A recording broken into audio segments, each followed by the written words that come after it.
16वीं 17वीं सदी के शासक एवं उनका शासन, उनका साम्राज्य 1526 से काल शुरू होता है और 1857 में समाप्त होता है। तो इस समय के शासकों के बारे में थोड़ा जानना जरूरी है। और सर्वप्रथम हम जानें कि इसकी ये शब्द जो है मुगल, इसकी व्युत्पत्ति कैसे हुई, ये शब्द आया कहाँ से। वास्तव में देखा जाए तो इसकी व्युत्पत्ति शब्द की, मुगल शब्द की जो का जन्म हुआ है वह मंगोल शब्द से हुआ। और मंगोल शब्द का उपयोग करते हुए उन्हें मुगल कहा गया। और ये मुगल शब्द सर्वप्रथम यूरोपीय इतिहासकारों ने, यूरोपियनों ने तत्कालीन शासकों के लिए इसका उपयोग किया। दूसरे शब्दों में 16वीं शताब्दी में जो यूरोपियन थे, जो आए, उन्होंने इसका उपयोग किया। यद्यपि तथ्य तो ये है कि राजवंशों पर ये लोग अपना नाम स्वयं नहीं चुनते थे। ये सच्चाई है कि मुगल शासक स्वयं अपना नाम राजवंशों के बल पर नहीं चुनते थे। और बल्कि देखा जाए तो वास्तव में तथाकथित मुगल सम्राट टर्की के तैमूर वंश के से संबंधित थे, न कि मंगोल से। तो इस प्रकार इस अंतर को स्पष्ट करना चाहिए। केवल हम ये कह सकते हैं कि उन्होंने अपने को तैमूर कहा और पितृपक्ष से वे तुर्की शासक तैमूर के वंशज थे। अब कहाँ मंगोल और कहाँ तुर्की। लेकिन समय के साथ साथ ऐसा हुआ, समय के साथ साथ ये परिवर्तन हुआ और वे मंगोल से मुगल कहलाए। तो मंगोल ना होकर के वास्तव में ये तुर्की के तैमूर वंश के वंशज थे। पहला जो मुगल था बाबर, जो 1526 में भारत में शासक बना और 1530 तक रहा, वो मातृपक्ष से, अपने माँ की तरफ से वो चंगेज खान का रिश्तेदार था। और चंगेज खान के रिश्ते होने के नाते उसे कुछ ऐसा भी कहा जा सकता है। बाबर तुर्की भाषा भी बोलता था और साथ ही साथ वो मंगोलों का उपहास करता था, मंगोलों को बड़ी नीची नज़र से देखता था। मंगोलों को एक तरीके से वो बर्बर गिरोह के रूप में उनके बारे में चर्चा करता था, उनके बारे में बात करता था। तो हम कह सकते हैं कि मुगल सम्राट वास्तव में इनका जो स्रोत है वह तुर्की से है, उनका ज़्यादा संबंध तुर्की से है, मंगोल से नहीं। ये तो केवल यूरोपियन इतिहासकारों ने अपनी सुविधा के लिए उन्हें मुगल कहना प्रारंभ किया, जो आगे यह प्रैक्टिस आगे बढ़ती रही और तब से आज हम निरंतर उन्हें मुगल ही कहते आ रहे हैं। अब हम आते हैं इस काल के सबसे प्रथम शासक पर, बाबर।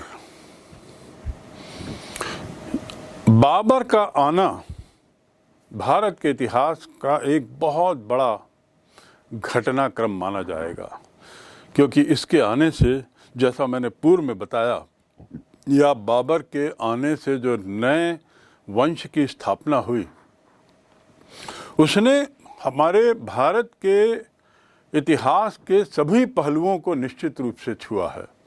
चाहे वो राजनीतिक नक्शा हो, चाहे प्रशासनिक नक्शा हो, चाहे सांस्कृतिक परंपराएं और सामाजिक व्यवस्था हो, इस सब में मुगल शासकों ने एक अमिट छाप छोड़ी और एक नई संस्कृति को जन्म दिया। और इसका श्रेय जाता है बाबर द्वारा इस वंश की स्थापना के साथ। इसका असली नाम था ज़रीउद्दीन मोहम्मद बाबर।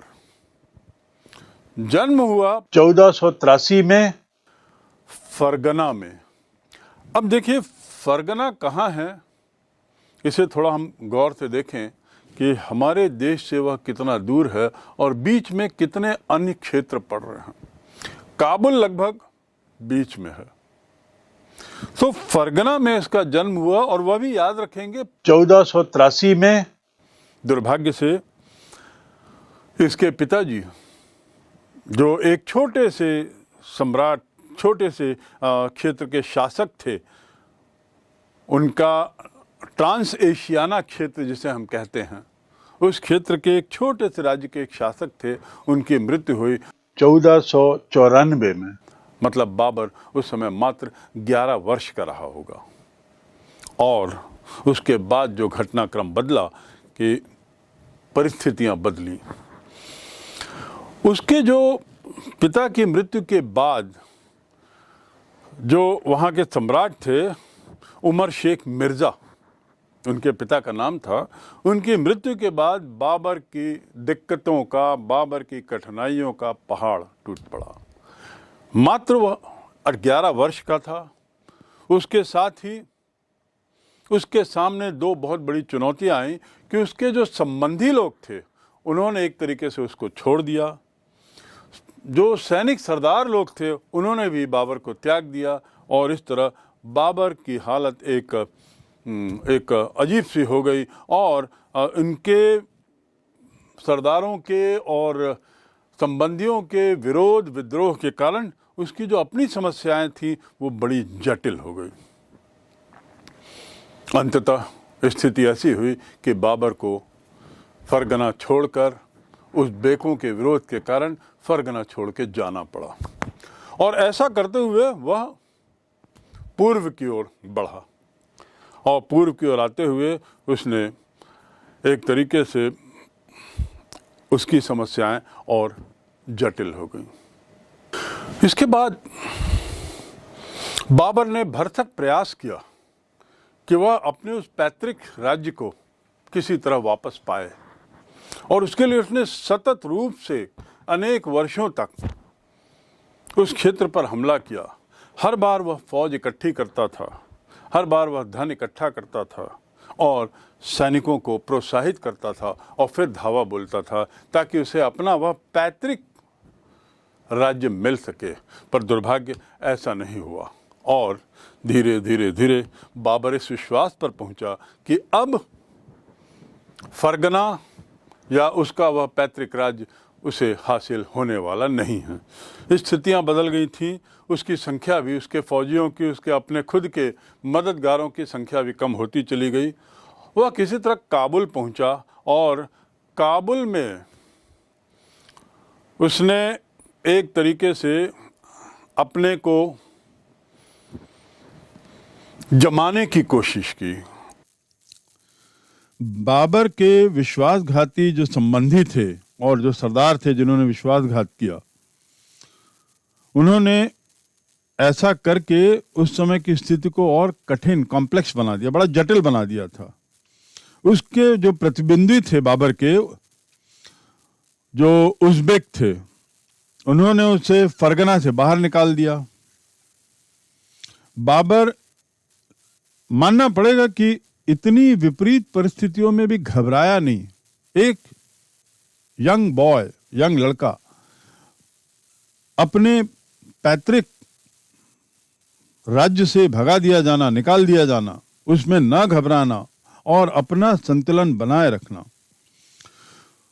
1504 में बाबर ने स्वयं को काबुल में स्थापित किया और 1507 में यहीं पर उसने बादशाह की उपाधि धारण की।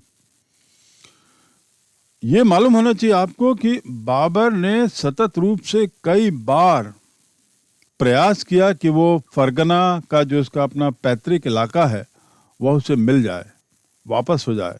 और अनेकों बार उसने सेना को संगठित किया, उस पर खर्च किया, हमले किए, लेकिन हर बार उसे निराशा हाथ लगी। अंततः निराश होने पर ही, मतलब अपने क्षेत्र पर विजय न पाने की असफलता के बावजूद वह आगे बढ़ा और उसने काबुल पर कब्जा किया और फिर वहां से उसने अपनी नई यात्रा आरंभ की। 1526 में अपने दल के सदस्यों की जरूरतों को पूरा करने के लिए और अपने नए नए संसाधनों की खोज के लिए वो और आगे बढ़ता है, भारत की तरफ बढ़ता है। सोचिए, कहाँ फरगना, कहाँ उज्बेकिस्तान का क्षेत्र, वहाँ से वह बढ़ते बढ़ते काबुल आता है और काबुल से फिर उसके बाद वो और आगे बढ़ता है। और बढ़ने का कारण क्या है? पुनः अपनी ताकत को बढ़ाना, अपने संसाधनों को इकट्ठा करना और सोचना कि शायद फिर मैं एक बार वापस अपने पैतृक राज्य पर कब्जा कर सकूं। पर इस प्रयास में जब वो भारत की ओर आगे बढ़ा तो उस समय उसे मालूम हो गया था कि वह एक ऐसे देश की ओर जा रहा है, ऐसे उपमहाद्वीप की ओर जा रहा है जो दूध और शहद की भूमि के नाम से प्रसिद्ध था। उसने भारत के जो 4 बहुत महत्वपूर्ण युद्ध हैं, पानीपत की पहली लड़ाई, खानवा की लड़ाई, चंदेरी की लड़ाई और फिर उसके बाद घाघरा के युद्ध में उसने विजय प्राप्त की और अपने को भारत में ही स्थापित कर लिया। यानी आपको ये जानना होगा कि किस प्रकार इतने दूर से परदेश से निकलता हुआ एक यंग लड़का लगातार अपने क्षेत्र को पाने का प्रयास करने में असफल होने के बाद वह आगे ही बढ़ता रहता है, भारत की तरफ बढ़ता है और उसके बाद काबुल पहुंचता है। वहां अपने को एक छोटा सा राज्य का बादशाह घोषित करता है और फिर आगे बढ़ के संसाधनों की खोज में वो आता है और फिर भारत में ही अपना शासन बना लेता है। इस प्रकार हम सोच सकते हैं कि शायद मुगल वंश की स्थापना भारत में एक चांस थी, एक चांस की घटना थी, कोई सुनियोजित उसके पीछे उद्देश्य नहीं था। अपने भारतीय साम्राज्य का आनंद भोगने या अपने नवस्थापित साम्राज्य को स्थिरता और सुव्यवस्था प्रदान करने के लिए दुर्भाग्य से बाबर ज़्यादा समय तक जीवित नहीं रह पाया। इतने प्रयास के बाद ले दे के उसे एक साम्राज्य मिला था, उसने एक साम्राज्य बनाया था, लेकिन इससे पहले कि वो स्थापित कर पाता, दुर्भाग्य से 4 वर्ष के शासनकाल के बाद ही उसकी मृत्यु हो गई। वो अस्वस्थ हो गया और कुछ समय की अस्वस्थता के बाद ही 1530 में उसकी मृत्यु हो गई। बाबर के शव को सबसे पहले आराम बाग में, जो आगरा में है, वहाँ दफनाया गया। बाद में उसे काबुल में उसी जगह दफनाया गया जिसका चयन उसने स्वयं पहले कभी किया था। तो इस प्रकार उसकी अपनी जो इच्छा थी वह एक तरीके से पूरी हुई।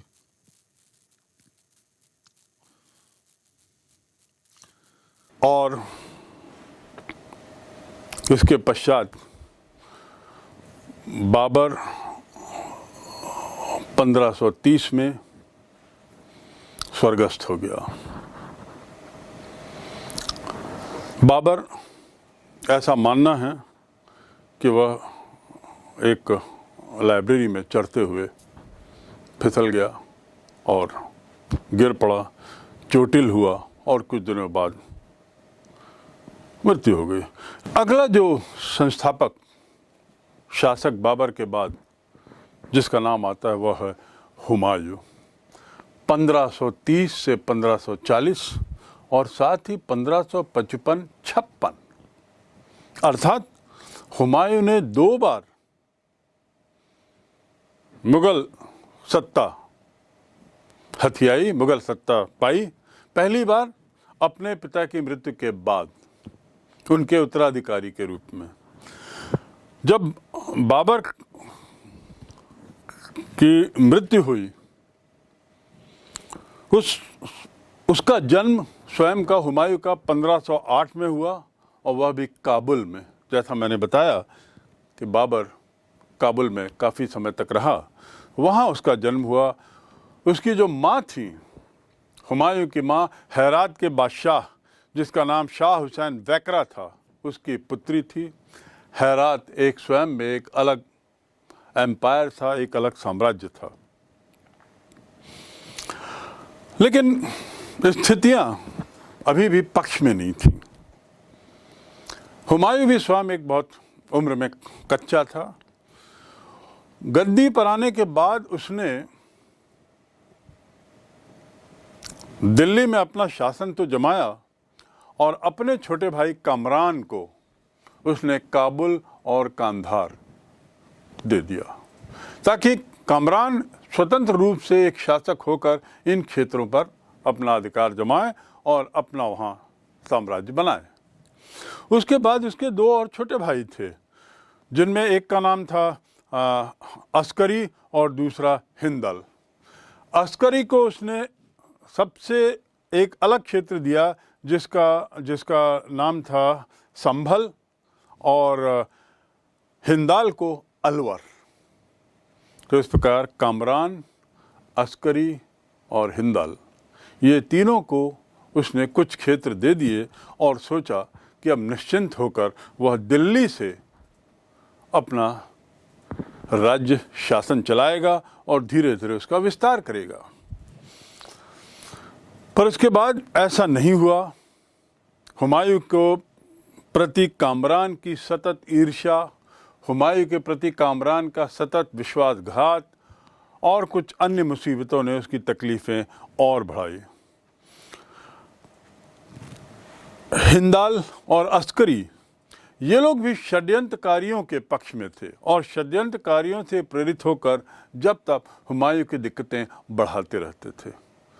ऊपर से पश्चिम भारत में गुजरात की तरफ बहादुर शाह का शासन था और वहाँ बिहार में शेर खान नाम का एक व्यक्ति वहाँ शासन कर रहा था। स्वयं हुमायूं दिल्ली में था। तो इस प्रकार आप नक्शा देख सकते हैं कि बाबर का फरगना से आना, उसके बाद काबुल, उसका संबंध असली तैमूर से होना और अंग्रेज़ों द्वारा उसे मंगोल वंश का बताया जाना, मातृपक्ष से चंगेज़ खान आदि से भी जुड़ा होना और उसके बाद बाबर के द्वारा यह प्रयास करना कई वर्षों तक कि वह अपनी पुरानी सत्ता पाले, निरर्थक प्रयास, और फिर काबुल में आके बसना। काबुल से आते आते फिर वह दिल्ली पहुंचता है, दिल्ली में अपना शासन प्रारंभ करता है और फरगना को हमेशा हमेशा के लिए भूल जाता है। दुर्भाग्य से तुरंत मृत्यु होती है उसकी 4 वर्ष में ही, और उसका पुत्र हुमायूं गद्दी पर आता है, जिसके लिए भी समस्याएं उतनी ही जटिल थी, बल्कि एक समस्या उसकी और बढ़ गई थी। हुमायूं की समस्या बढ़ गई थी, वह इसलिए कहा जा सकता है कि अब हुमायूं को यह सुनिश्चित करना था कि उसके पिताजी के द्वारा स्थापित शासन को एक स्थायित्व दे, उसको जारी रख सके। ये एक अतिरिक्त दायित्व हुमायूं पर था, पर दुर्भाग्य से हुमायूं के भाइयों ने उसके साथ सतत रूप से दगाबाजी की, बहादुर शाह और शेर खान ने भी। 1539 में, जून 1539 में चौसा में हुमायूं की लड़ाई शेर खान से हुई, जहां हुमायूं परास्त होता है। चौसा की इस लड़ाई में परास्त होने के बाद बाबर टूट जाता है और शेर खान अपने को शेर शाह घोषित करता है और स्वयं राजा बन जाता है, स्वयं सम्राट बन जाता है। जहाँ तक हुमायूं की बात है, बड़ी मुश्किल से हुमायूं शेर शाह से निजात पाता है। निजात पाने का अर्थ यह है कि शेर शाह उसके पीछे पड़ा हुआ था और एक के बाद एक लगातार उस पर हमले किए जा रहा था, और इसी का परिणाम था कि बाबर की ताकत टूट चुकी थी, कमज़ोर हो चला था। हुमायूं की ताकत टूट चुकी थी और कमज़ोर हो चला था, और परिणाम क्या हुआ कि हुमायूं को भागना पड़ा। किसी तरह एक भिश्ती की मदद से गंगा पार किया और फिर पूर्व की ओर भागा और इस प्रकार अपनी उसने जान बचाई। यही भिश्ती को जब वह वापस गद्दी में आता है हुमायूं 1555 में, तो उसने इनाम स्वरूप उसे 1 दिन का बादशाह बनाया था। और इसके साथ ही चमड़े के सिक्के भिश्ती के सम्मान में, क्योंकि भिश्ती का मूल रूप से कार्य होता है चमड़े का काम करना, तो चमड़े के सिक्के उसने अपने शासनकाल में जारी किए। ये हुमायूं के एक दूसरे पहलू को बताता है, उसके दूसरे पहलू की ओर इशारा करता है। मई 1540 को बेलग्राम नाम के युद्ध में शेर शाह ने फाइनली अंतिम रूप से हुमायूं को हराया और यहां से शेर शाह का साम्राज्य शुरू होता है और हुमायूं परास्त होकर हार कर भारत से भागता है और काफी दूर निकल जाता है।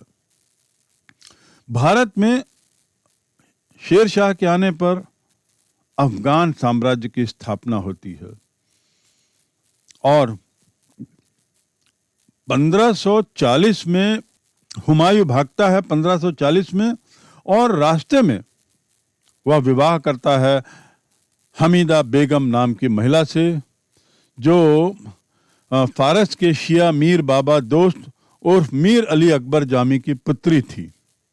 भागते समय हुमायूं को देखिए, सिंध में दिल्ली से, आगरा से भागते हुए वो सिंध की तरफ जाता है और सिंध में अमरकोट के पास राणा बीरसाल नाम के राजा ने उसे शरण दी।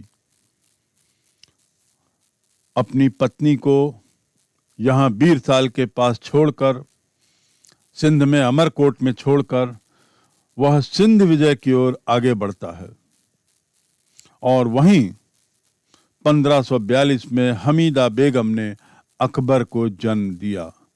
इस प्रकार आपको ये याद रखना होगा कि अकबर का जन्म ऐसे काल में हुआ जब उसके पिता श्री हुमायूं संघर्ष कर रहे थे। उनके पास कोई सत्ता नहीं थी, वो किसी की शरण में थे और तब ऐसी स्थितियों में अकबर का जन्म हुआ। तारदी बेग खान ने ये खबर हुमायूं को सुनाई। हुमायूं तो उस समय वहां थे नहीं, वे आगे निकल पड़े थे। तो जब उसने खबर सुनाई तो अपने साथियों को, हुमायूं को देने के लिए कुछ नहीं था अपने साथियों को देने के लिए, क्योंकि वो तो बेचारा भटक रहा था।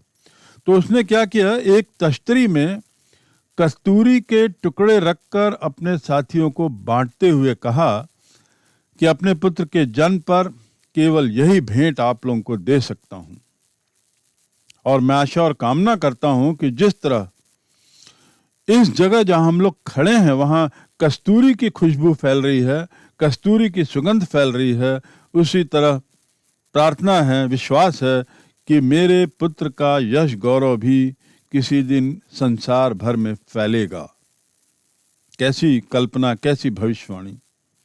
लगता है इस समय हुमायूं की जिह्वा पर मानो सरस्वती विराजमान थी, क्योंकि आने वाले समय में अकबर की कीर्ति समस्त संसार में फैल गई और आज भारतीय राजाओं में अकबर महान एक बहुत उच्च स्थान पाता है। हुमायूं इसके बाद फारस पहुंचता है। वहां के शाह तहमस्य से उसकी मुलाकात होती है, जो उसका सत्कार करते हैं, उसका स्वागत करते हैं और यहाँ पर तहमस की मदद से हुमायूं ने कांधार पर विजय पाई। तो इस प्रकार वह भागते भागते भागते भारत को सीमा छोड़कर शेर शाह सूरी के साम्राज्य से बाहर निकलकर शरण लेते हुए फारस पहुंचता है वापस, और फारस में वहाँ की फौज की मदद से, वहाँ के राजा की मदद से कांधार पर विजय पाता है। मच्छीवाड़ा और सरहिंद, वहाँ उसने 2 लड़ाइयाँ लड़ी और बैरम खान के नेतृत्व में अफगानों को परास्त किया। यहाँ से उसका उद्भव पुनः शुरू होता है।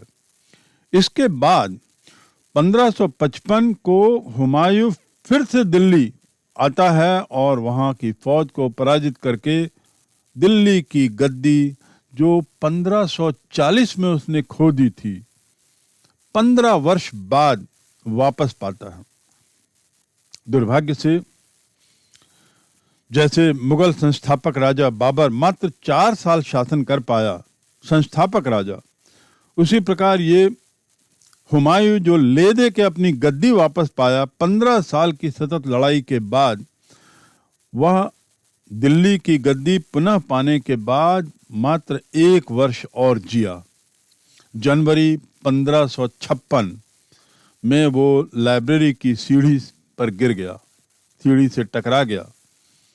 जो उसका पुस्तकालय था उससे गिरने से उसे चोट लगी और 2 दिन बाद 1556 में ही, जनवरी में ही उसकी मृत्यु हो गई।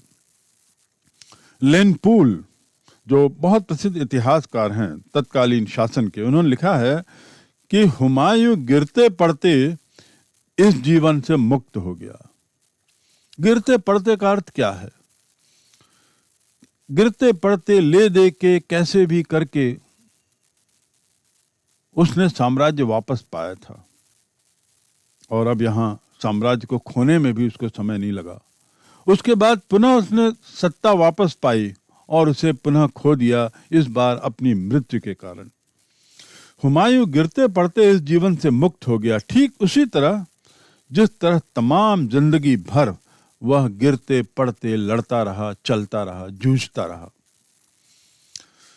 1530 में वो गद्दी में तो आ गया था, लेकिन उसके बाद भी उसे सतत रूप से जूझना पड़ा और ये शेर शाह सूरी ने उसे नाको दम चबा दिए थे, उसे बहुत परेशान किया और अंततः पराजित भी किया और खदेड़ दिया। रास्ते में अकबर नाम के बेटे का जन्म हुआ। इस स्थितियों में उसके बाद वो फिर फारस जैसी जगह चला जाता है, कोसों दूर। वहां उसे फिर किसी से मदद मिलती है और वह कांधार जीतता है और यहाँ से उसका पुनर्वास कहना चाहिए प्रारंभ होता है और अंततः वह दिल्ली आता है, अफगान शासन को परास्त करता है और दुर्भाग्य से 1 वर्ष के अंदर मृत्यु हो जाती है। हुमायूं का जो अर्थ है, शब्द का अर्थ, इसका मतलब है भाग्यशाली। सच्चाई तो यह है कि यह उसका भाग्य ही था कि 15 वर्ष बाद उसने अपने राज्य को पुनः वापस लिया। यह उसका भाग्य ही था कि उसे अकबर जैसा पुत्र मिला, पुत्र रत्न मिला। हुमायूं की सकारात्मक सोच, उसका धैर्य, उसका साहस और साथ ही विपरीत परिस्थितियों में हिम्मत न हारने के गुणों ने उसे अपना खोया राज्य पाने में मदद की, इसमें कोई दो मत नहीं। तो इन राजाओं से भी हम बहुत कुछ सीख सकते हैं और हुमायूं एक बहुत बढ़िया उदाहरण है सकारात्मक सोच का, धैर्य का, साहस का और विपरीत परिस्थितियों में भी लड़ने का, विश्वास रखने का।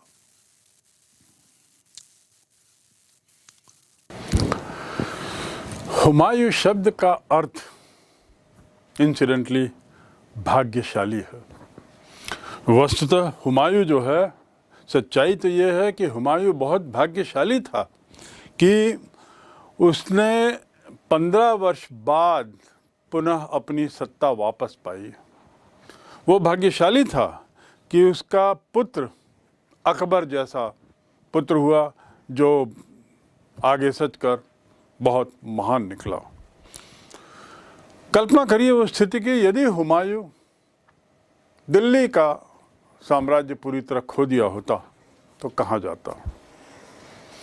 लेकिन ये बात भी माननी पड़ेगी, जैसा मैंने पहले भी कहा है, कि हुमायूं का धैर्य, हुमायूं की सोच, हुमायूं का साहस और हुमायूं की विपरीत परिस्थितियों में भी जो अपना धैर्य ना खोना, अपनी हिम्मत ना खोना, इसकी दाद देनी पड़ेगी।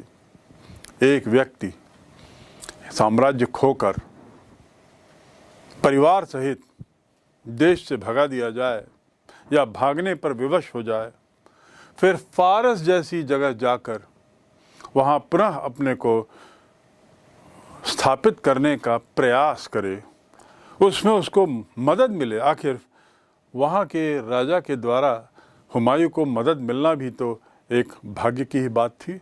और फिर वापस आना, वापस आकर जीतना, और दुर्भाग्य से जीत के बाद शासन पुनः प्राप्त करने के मात्र 1 वर्ष बाद स्वर्गस्थ हो जाना, ये भाग्य की ही बात कही जाएगी। बाबर ने तो फरजाना खोया उज़्बेकिस्तान के ऊपर, और ऐसा खोया कि दोबारा उसे नहीं पा सका। हुमायूं के पिताजी बाबर निराश होकर अंततः पूर्व की ओर बढ़े, लेकिन अपने को उन्होंने दिल्ली में स्थापित किया। हुमायूं ने साम्राज्य खोया, लेकिन हमेशा के लिए नहीं, उसने उसे पुनः पा लिया। यह भाग्य की बात है। बहुत भाग्यशाली लोगों को यह ऐसा अवसर मिलता है।